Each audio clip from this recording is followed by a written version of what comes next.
Well, veterans, listen up. There's some changes that you need to know about. The VA is transforming the appeals process. David McClinican is the director of VA's Appeals Management Office. He's here to explain what's happening.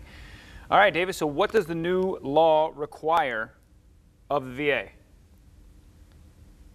Well, good morning. Happy to be here to talk to you this morning. And you're correct, this is an important topic for the 1.5 million veterans that live in Florida.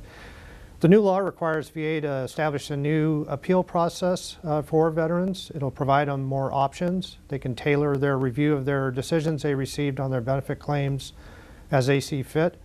So really it gives them three options. One, if they want to submit additional evidence and get VA's assistance in developing their claim, they can file a supplemental claim. Or if they believe there was a mistake in the prior decision that they received, they can ask for a higher level review by a more experienced VA employee.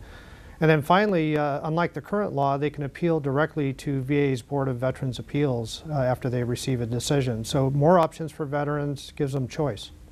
So is this, forgive me, I'm not a veteran, so is this new for veterans to be able to appeal or disagree with the VA's claim decision? Well, that's not new. They've always had a right to appeal our decisions. The problem is that the current process absolutely is broken. Right now, it's taken about 3 to 7 years on average for veterans to get a resolution of their appeal, and that's just unacceptable service. So VA collaborated with its stakeholders to develop a new process that really does honor their service by providing them timely decisions. So this is a very important legislation. All right, talk to me about Rapid Appeals Modernization Program. Who's eligible and what is it? Sure.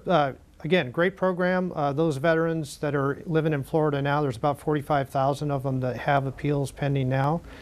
The RAMP program gives them an opportunity to opt into this new process that has been enacted into law and goes into effect in February, but they can opt in now and take advantage of it. So all they have to do is submit one of those supplemental claims or a higher level review and get a decision, and they can start using the new system. Otherwise, if they decide to stay in the current process, then it's the process that we've already decided is broken and not serving them well. So we really do encourage all veterans to consider opting in through the RAMP program. Okay, so if they don't opt into the RAMP program, are there any effects or on their current pending appeals or anything? No, we will continue processing their appeals in the current process. Again, timeliness is an issue in the new process. If they opt in through RAMP, our goal is to decide those claims within 125 days. Otherwise, if they stay in the current process, they're looking at significant delays, as I've said. Is there something online where veterans can see which RAMP option is right for them?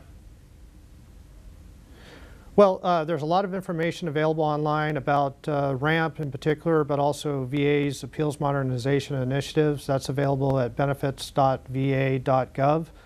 But really, a veteran cannot make a mistake in picking one of these options. One of the real benefits of the new law is that all the other options continue to be available to veterans after they get a decision. So there's really no disadvantage to not opting in through the RAMP program. Appreciate you joining us one more time so our veterans out there know where to go to get more information. You're welcome. That is at benefits.va.gov. You can find information on the RAMP program there. I appreciate you giving me the opportunity this morning. And a special thanks to the U.S. Department of Veterans Affairs for bringing us that information.